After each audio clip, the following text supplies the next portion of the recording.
ನಾನು ಲಾ ಓದೋ ಸ್ಟೂಡೆಂಟ್ಸ್ಗೆ ಮಿನಿಮಮ್ ಒಂದು 100 ಜನ ಸ್ಟೂಡೆಂಟ್ಸ್ಗೆ ತೋರಿಸ್ತೀನಿ ಸರ್ ಇದನ್ನು, ನಾನು ರೆಡಿ ಇದ್ದೀನಿ ಅಂತ ಅವ್ರ ಮುಂದೆ ನಿಂತು ಅವರು 100 ಜನ ಲಾ ಓದೋ ಸ್ಟೂಡೆಂಟ್ಸ್ಗೆ ಸಿನಿಮಾ ತೋರಿಸ್ತಾ ಇದ್ದಾರೆ. ಹಂಗಾಗಿ ಎಲ್ಲರೂ ಈಗ ನಾನು ಅವತ್ತು ಇಂಟರ್ವ್ಯೂ ಮಾಡಿದಾಗಲೇ ಸುಮಾರು ಜನ ಎಸ್ಕೇಪ್ ಆಗಿಬಿಡ್ತಾರೆ ಪೆಡ್ಲರ್ಗಳು.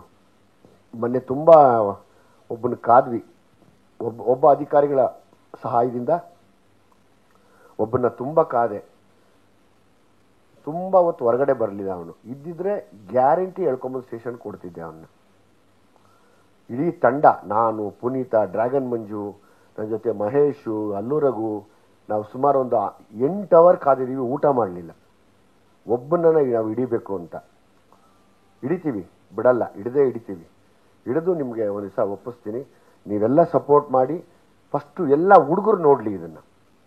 ಹೇಳಿ ಸರ್. ಅಟ್ಲೀಸ್ಟ್ ಡಿಪಾರ್ಟ್ಮೆಂಟಿಗೆ ತೋರಿಸೋ ಸರ್, ಡಿಪಾರ್ಟ್ಮೆಂಟಿಗೆ ನಾನು ತೋರ್ಸೋಕ್ಕೆ ರೆಡಿ ಇದ್ದೀನಿ. ನಾನು ಕಮಿಷನರ್ ಅವರಿಗೆ ಒಂದು ಮನವಿ ಕೊಡ್ತೀನಿ. ಮನವಿಗಿನ್ನ ಹೆಚ್ಚಾಗಿ ನಾನು ಹತ್ರ ಇರೋ ಡಾಕ್ಯುಮೆಂಟ್ಸ್ ಕೊಡ್ತೀನಿ.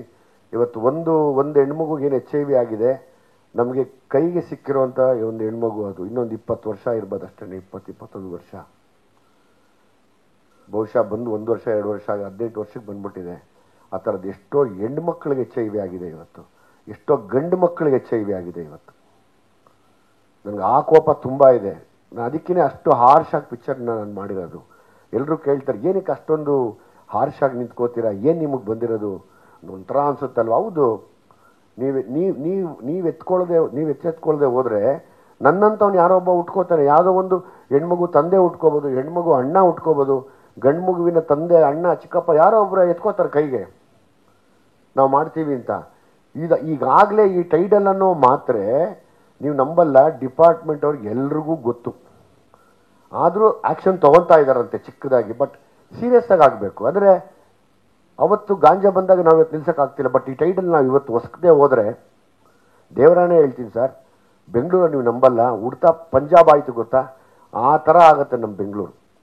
ಯಾರ್ಯಾರಿಗೆ ಅಂಟ್ಕೊಳ್ಳುತ್ತೆ ಗೊತ್ತಿಲ್ಲ. ಇದು ಫಸ್ಟ್ ಸಲಗ ಮಾಡಿದಾಗ ಫ್ಲೂಕ್ ಅಂತ ಹೇಳ್ತಾರೆ ನಿಮ್ಮ ಡೈರೆಕ್ಷನ್, ಏನೋ ಒಂದು ಫಸ್ಟ್ ಸಿನಿಮಾ ಹೆಂಗೋ ಹೋಯ್ತು ಅಂತ.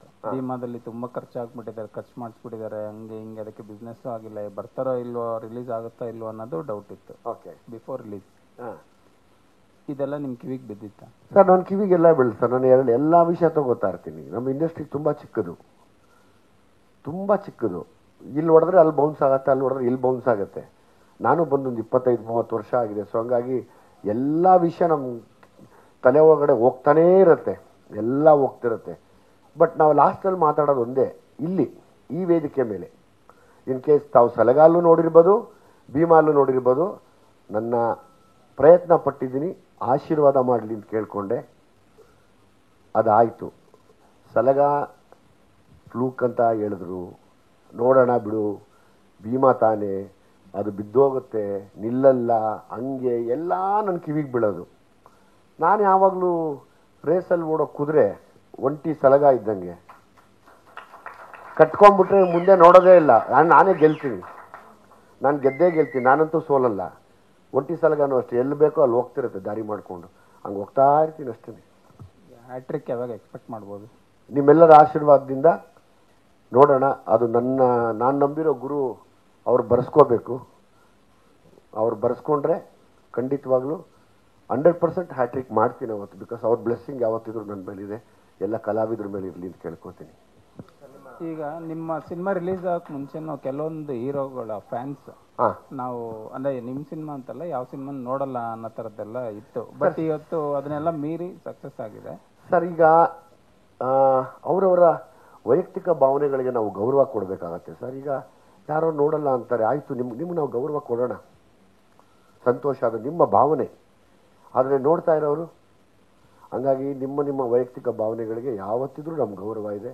ಅದನ್ನು ನಾವು ಖಂಡಿತವಾಗ್ಲೂ ಸ್ವೀಕರಿಸ್ತೀವಿ, ಮತ್ತು ಅದನ್ನು ತೊಗೊಂಡು ಪಾಸಿಟಿವ್ ಆಗೇ ತೊಗೋತೀವಿ. ಸ್ಪೆಷಲಿ ನಾನಂತೂ ಎಲ್ಲವನ್ನೂ ಪಾಸಿಟಿವ್ ಆಗಿ ತೊಗೊಳ್ಳೋನು. ಹಂಗೆ ಅಷ್ಟೇ ಆನ್ಸರ್ ಅದಕ್ಕೆ. ಸರ್, ನಿಮ್ಮ ಸಲಗ ಕೋವಿಡ್ ಟೈಮಲ್ಲಿ ಬಂದಿತ್ತು. ಹೌದು. ಈಗ ಭೀಮಾ ಅದೇ ಸಂಕಷ್ಟ ಟೈಮಲ್ಲಿ ಬಂದು, ಈ ರಿಸ್ಕ್ ಮತ್ತು ಈ ಧೈರ್ಯದ ಬಗ್ಗೆ ಸರ್, ರಿಸ್ಕು ಮತ್ತು ಧೈರ್ಯ, ನಾನು ಮಾಡೋ ಹಾರ್ಡ್ ವರ್ಕ್ ಮೇಲೆ ತುಂಬ ನಂಬಿಕೆ ಇಟ್ಕೋತೀನಿ ಸರ್.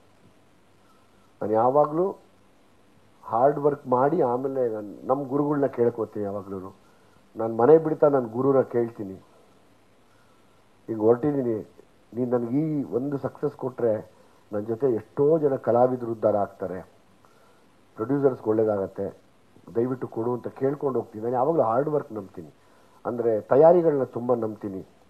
ಸುಮ್ಮನೆ ಹೋಗಿ ನಾನು ರೇಸಿಗೆ ನಿಲ್ಲಲ್ಲ. ತಯಾರಿ ಇಲ್ಲ ಅಂದರೆ ನಾನು ಯಾರನ್ನೂ ಬಿಡೋದು ಇಲ್ಲ. ಅದು ನನ್ನ ಸ್ಟೈಲ್ ಯಾವಾಗಲೂ.